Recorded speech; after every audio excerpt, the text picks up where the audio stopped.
नमस्कार दोस्तों, Saudi Arabia में एक ऐसा शहर बनने जा रहा है जो दिखने में सीधा किसी साइंस फिक्शन फिल्म का हिस्सा लगता हो। एक ऐसा फ्यूचरिस्टिक शहर जो एक लाइन में डिजाइन किया गया है, 170 किलोमीटर लंबी लाइन। ये लाइन ऊंचाई में 500 मीटर ऊंची, यानी आईफिल टावर की हाइट से भी ज्यादा ऊंची, चौड़ाई में सिर्फ 200 मीटर और इसके दोनों साइड पर बाहर की तरफ बहुत ही बड़े बड़े शीशे लगे हुए हैं। इसके अंदर हरी भरी ग्रीनरी और बहुत सारी फ्यूचरिस्टिक टेक्नोलॉजीज होंगी। कुछ एस्टिमेट्स के अनुसार इसे बनाने की टोटल कॉस्ट $1 ट्रिलियन तक पड़ सकती है और सऊदी अरेबिया का दावा है 2045 तक ये बनकर रेडी हो सकता है शहर। क्या ये सही में पॉसिबल है? इस डिजाइन के एक्चुअली में क्या फायदे और नुकसान हो सकते हैं और ऐसे मेगा प्रोजेक्ट का क्या इंपैक्ट पड़ेगा बाकी दुनिया पर? आइए जानने की कोशिश करते हैं ये सारी चीजें आज के इस वीडियो में। सऊदी अरब देश का जब भी जिक्र किया जाता है तो दो चीजें सबसे पहले दिमाग में आती हैं, रेगिस्तान और तेल। हालांकि ये चीज सच है कि ज्यादातर देश रेगिस्तान से घिरा हुआ है। टिपिकल डेजर्ट क्लाइमेट भी देखने को मिलता है सऊदी में, जहां पर दिन में तापमान 45 डिग्री सेल्सियस तक जा सकता है और रात में बहुत ठंड हो जाती है। लेकिन इसके अलावा देखा जाए तो सऊदी ज्योग्राफिकली काफी डाइवर्स देश है। यहाँ पर आपको सवानास, पहाड़ियां और वोल्केनिक फील्ड्स भी मिलेंगी। इनफैक्ट सऊदी में 2000 से ज्यादा डोरमेंट वोल्केनोज हैं, जिनमें से कई सारे तो एक्टिव वोल्केनोज भी हैं। इकोनॉमिकली सऊदी मिडिल ईस्ट की लार्जेस्ट इकोनॉमी है और दुनिया की 18th लार्जेस्ट। लेकिन ये बात सच है कि मोस्टली ये इकोनॉमी सिर्फ तेल पर डिपेंडेंट है। इनका मेजर एक्सपोर्ट पेट्रोलियम है और दुनिया का लार्जेस्ट एक्सपोर्टर सऊदी अरेबिया ही है पेट्रोलियम का। लेकिन क्योंकि दुनिया भर के देश अपनी तेल पर डिपेंडेंस खत्म करना चाह रहे हैं, इसलिए सऊदी अपनी इकोनॉमी को डाइवर्सिफाई करने में बहुत इंटरेस्टेड है। इस रीजन के कई और देशों की तरह, जैसे कि यूनाइटेड अरब एमिरेट्स ने भी बहुत कोशिश करी तेल से अपनी डिपेंडेंस खत्म करने की। यही कारण है कि दुबई को इतना बड़ा टूरिज्म हब बनाने की कोशिश करी गई है। सिमिलरली सऊदी अपना प्लान लेकर आया है, सऊदी विजन 2030।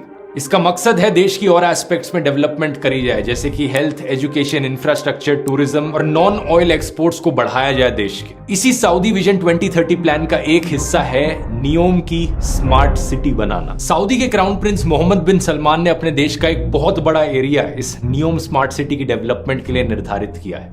अब अपने आप में नियोम कोई एक स्मार्ट सिटी नहीं है, बल्कि ये नाम जो है एक रीजन के लिए इस्तेमाल किया जाना चाहिए। इस रीजन के अंदर कई सारे शहर होंगे, कई रिजॉर्ट्स और कई सारी और डेवलपमेंट्स होंगी। इन टोटल ये नियोम का जो एरिया होगा ये करीब 26,500 स्क्वायर किलोमीटर का होगा और इसकी लोकेशन कुछ यहां पर होगी, सऊदी अरेबिया के नॉर्थ वेस्टर्न हिस्से में, रेड सी के नॉर्थ में।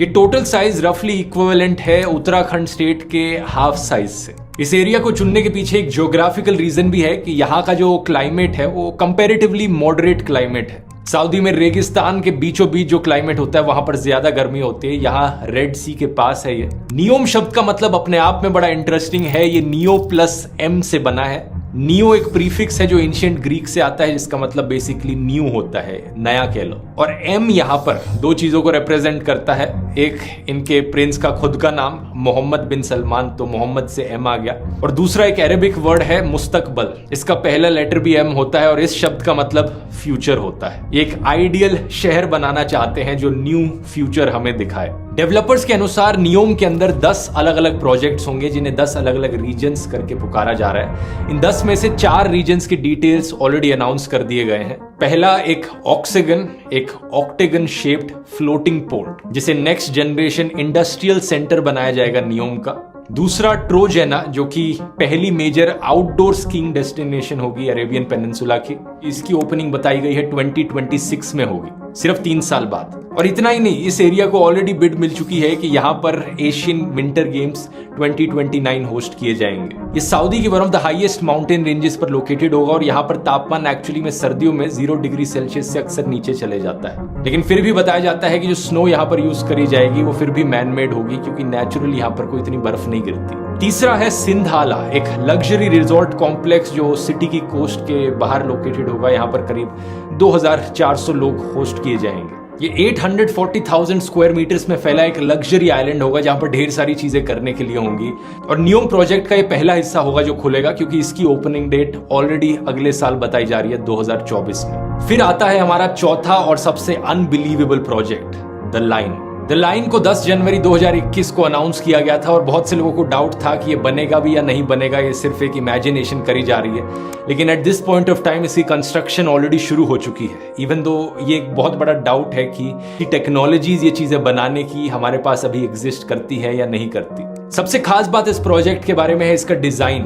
170 किलोमीटर लंबी एक लाइन, ये पूरा शहर 500 मीटर ऊंची स्काई स्क्रेपर्स के बीच में सिचुएटेड होगा। ऐसी इमारतें जो लीनियर होंगी, लाइन के फॉर्म में चलेंगी आगे, और जिनकी बाहर की तरफ शीशा लगा होगा। अपने आप में जो आइडिया है ये कोई नया नहीं है। सिमिलर आइडियाज प्रपोज किए गए थे 1800s और मिड 1900s में भी। हालांकि तब किसी के पास इतने रिसोर्सेज नहीं थे और पैसा नहीं था इन सारी चीजों को एक्चुअली में इंप्लीमेंट करने के लिए। ये शहर एग्जाम्पल है 1960s के कॉन्सेप्ट का, जिसका नाम है आर्कोलॉजी। आर्कोलॉजी बनता है आर्किटेक्चर प्लस इकोलॉजी के शब्दों से।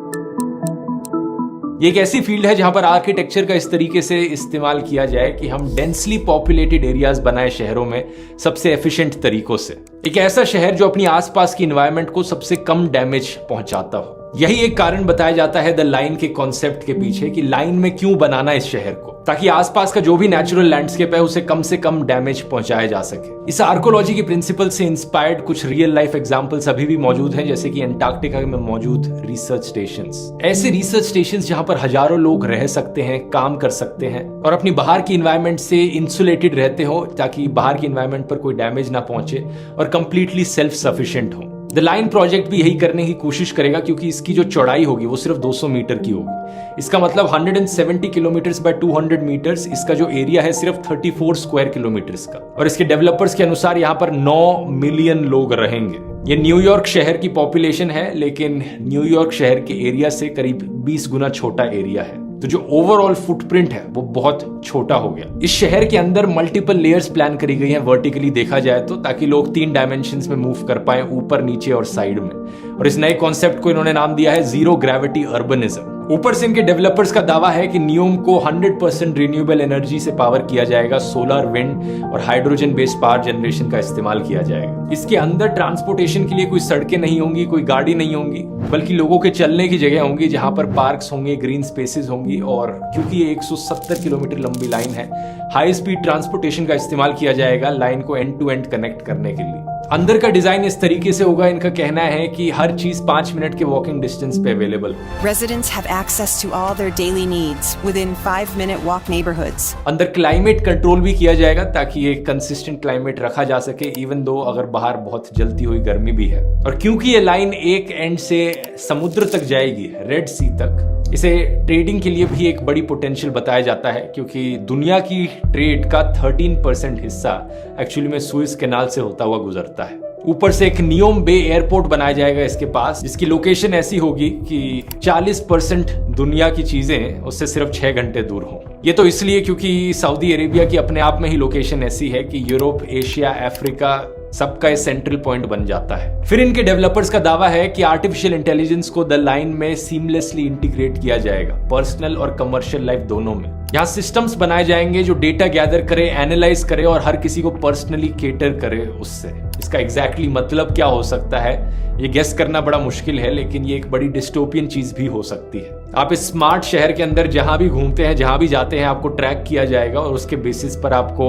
एड्स बेची जाएंगी या प्रोडक्ट सेल किए जाएंगे। ये एक बहुत बड़ा डेंजर पॉइंट है ऐसे फ्यूचरिस्टिक शहरों का। वैसे ये चीज ऑलरेडी कुछ हद तक आपके साथ ऑलरेडी करी जाती है जब आप इंटरनेट का इस्तेमाल करते हैं। जहां जहां आप जिस वेबसाइट पर जाते हैं, वो वेबसाइट आपको ट्रैक करती है, आपके लाइक्स और डिसलाइक्स को समझती है कि अमेज़न पर आप क्या खरीद रहे हैं, सर्च क्या कर रहे हैं, गूगल पर किस चीज के लिए सर्च कर रहे हैं। अच्छा, आपको उस चीज में इंटरेस्ट है तो आपको जो एड्स दिखाई जाएंगी उसी प्रोडक्ट की दिखाई जाएंगी जिस चीज में आपको इंटरेस्ट होगा। इस तरह की ट्रैकिंग अगर एक नेक्स्ट लेवल पर पहुंच गई और भी खतरनाक। पर वापस आकर समझते हैं द लाइन प्रोजेक्ट की डार्क साइड को, क्यों ये शायद कभी पॉसिबल ना हो पाए। इस लाइन प्रोजेक्ट को कंप्लीट करने में सबसे पहला और सबसे बड़ा चैलेंज आएगा पैसे का। इस प्रोजेक्ट को फाइनेंस किया जा रहा है सऊदी अरेबिया के sovereign wealth private investment fund का, पब्लिक इन्वेस्टमेंट फंड इसका नाम है। ये बेसिकली इनके देश की सरकार के द्वारा बनाया गया एक फंड है जिसके पास बहुत पैसा है, नो डाउट। एस्टिमेट किया जाता है $620 बिलियन वर्थ ऑफ पैसा इस फंड में है। लेकिन यहाँ 2 प्रॉब्लम्स हैं। पहला तो ये कि ये जो फंड का पैसा है ये सऊदी अरेबिया की इकोनॉमी पर बहुत ज्यादा डिपेंड करता है, जो कि ऑयल पर आधारित है। ऑयल का प्राइस मार्केट में बहुत ज्यादा ऊपर नीचे होते रह सकता है। जैसे कि 2020 में रियाद ने फिस्कल डेफिसिट देखा था $79 बिलियन का, और ये एक ऐसा देश है जहां पर 60% रिसोर्सेज ऑयल से डायरेक्टली रिलेटेड है। 2021 में सिर्फ 9% इनके जो एक्सपोर्ट्स हुए थे वो नॉन ऑयल एक्सपोर्ट्स थे। तो अगर इस इतने बड़े प्रोजेक्ट को बनाने के लिए यहां से पैसा आएगा तो ये बहुत वॉलेटाइल पैसा है, पता नहीं फ्यूचर में कितना नीचे गिर जाए ये पैसा। लेकिन दूसरी प्रॉब्लम यह है कि अगर इस फंड का सारा $600 बिलियन का पैसा भी इस प्रोजेक्ट में लगाया जाए तो भी काफी नहीं होगा। इनिशियल प्लान था नियोम को साल 2030 तक कंप्लीट करने का, और इसके लिए $500 बिलियन एलोकेट किए गए थे। कुछ रिपोर्ट्स का कहना है कि ये चीज साल 2050 तक भी कंप्लीट ना हो और उसकी वजह से कॉस्ट और भी ज्यादा बढ़ जाएंगे। इसी कारण से एस्टिमेट किया गया है कि इस पूरे प्रोजेक्ट की कॉस्ट $1 ट्रिलियन पड़ सकती है। अब $1 ट्रिलियन तो इनके फंड के पास भी नहीं है, तो बाकी और इन्वेस्टर्स की जरूरत पड़ेगी बाहर के देशों से।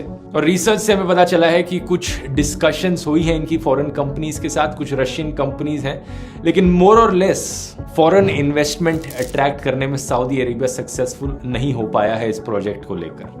दूसरी बड़ी प्रॉब्लम आती है टेक्नोलॉजी को लेकर। अगर लाइन जैसे प्रोजेक्ट को असलियत में बनाना है तो यहाँ पर बहुत सारी ऐसी टेक्नोलॉजीज का यूज किया जाएगा जो असली में एग्जिस्ट ही नहीं करती। जैसे कि इनका ट्रांसपोर्टेशन सिस्टम, इनके डेवलपर्स ने कहा कि एक हाई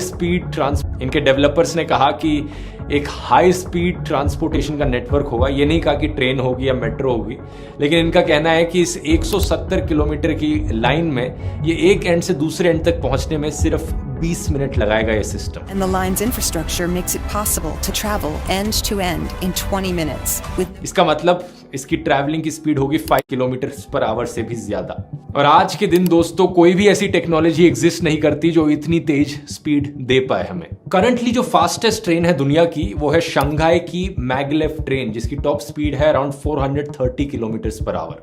ये बात सच है कि 2015 में एक जापानीज मैगलेव ट्रेन ने टॉप स्पीड का रिकॉर्ड तोड़ा था। एक टेस्ट रन में 603 किलोमीटर पर आवर की स्पीड भी अचीव कर ली गई थी, लेकिन वो एक टेस्ट रन थी। रेगुलर ऑपरेशंस में अभी तक हम 430 किलोमीटर पर आवर की एवरेज स्पीड से ज्यादा नहीं पहुंच पाए। ऐसे ही 500 मीटर ऊंचे शीशे आज तक किसी ने बनाए नहीं है। थियोरेटिकली पॉसिबल जरूर है, लेकिन प्रैक्टिकली कोई नहीं जानता कि क्या चैलेंजेस आएंगे इतने ऊंचे शीशे बनाने में, स्पेशली अगर वो 170 किलोमीटर एक डायरेक्शन में जाएंगे। इनका पर्पस भी क्लियर नहीं किया गया है। अभी के लिए देखकर लगता है कि एस्थेटिक्स के लिए इन्हें सिर्फ लगाया गया है, बस कि दिखने में प्रोजेक्ट बहुत फ्यूचरिस्टिक और अच्छा लगेगा, इसलिए इसके बाहर की तरफ शीशे लगा दिए गए हैं। इसका कोई प्रैक्टिकल यूज नहीं बताया गया। इसी तरीके से इस प्रोजेक्ट में बहुत सी ऐसी चीजें हैं जो आज तक कभी करके देखी नहीं गई हैं। कोई नहीं जानता कि प्रैक्टिकली पॉसिबल हो भी पाएगा या नहीं हो पाएगा। तीसरा पॉइंट आता है एनवायरनमेंट का। हालांकि इन्होंने क्लेम किया है कि एनवायरनमेंट पर इसका मिनिमल इंपैक्ट होगा, इसलिए इसे स्ट्रेट लाइन में बनाया जा रहा है, लेकिन बाहर की तरफ शीशे लगाना उससे एनिमल मूवमेंट पर क्या इंपैक्ट पड़ेगा। माइग्रेटरी बर्ड्स के लिए बहुत ही खतरनाक चीज हो सकती है। साथ ही साथ एक कंटिन्यूस दीवार सी बना देना जिसमें इधर से उधर जाने की कोई बीच में जगह ही ना बचे, ये लैंड एनिमल्स की क्रॉसिंग में भी बहुत ज्यादा इंटरफेयर करेगा। ऊपर से कई लोगों ने इस चीज को क्रिटिसाइज किया है कि ये प्रोजेक्ट अपने आप को बड़ा सस्टेनेबल और जीरो कार्बन एमिशंस वाला बताता है, लेकिन 500 मीटर ऊंची लंबी बिल्डिंगें बनाना जो शीशे से कवर्ड हों और जो इतना दूर तक एक्सटेंड करें, इन्हें लो कार्बन मटेरियल से बनाना नेक्स्ट टू इम्पॉसिबल है। यूएनएसडब्ल्यू के प्रोफेसर फिलिप ओल्डफील्ड का कहना है कि ये सब अचीव करने के लिए एक फिनोमिनल क्वांटिटी लगेगी स्टील, ग्लास और कंक्रीट की, और सिर्फ इस लाइन को बनाने में ही 1.8 billion turns carbon dioxide release होगी। पूरा यूके का देश जो अपने कार्बन एमिशंस एमिट करता है 4 सालों में, ये उसके इक्विवेलेंट है।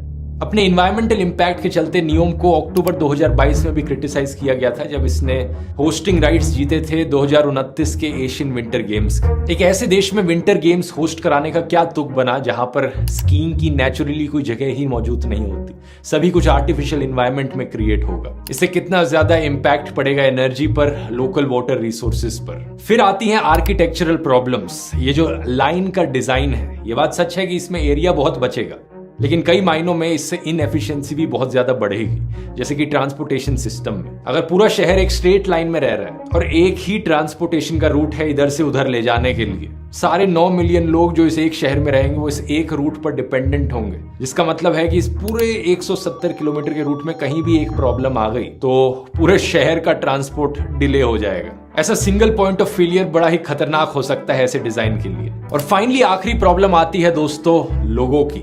अगर ये सारे अलग अलग चैलेंजेस ओवरकम कर भी लिए जाएं, इन सारी प्रॉब्लम से डील करने का कोई ना कोई तरीका ढूंढ लिया जाए, आखिरी सवाल ये उठेगा यहां पर कि क्या लोग इसमें रहना भी चाहेंगे। इमेजिन करो ऐसे शहर में 2400 घंटे बिताना जहां पर बाहर की इन्वायरमेंट से आप टोटली कट ऑफ हो, एक आर्टिफिशियल बिल्डिंग जैसी इन्वायरमेंट के अंदर आप हमेशा रहने लग रहे हो।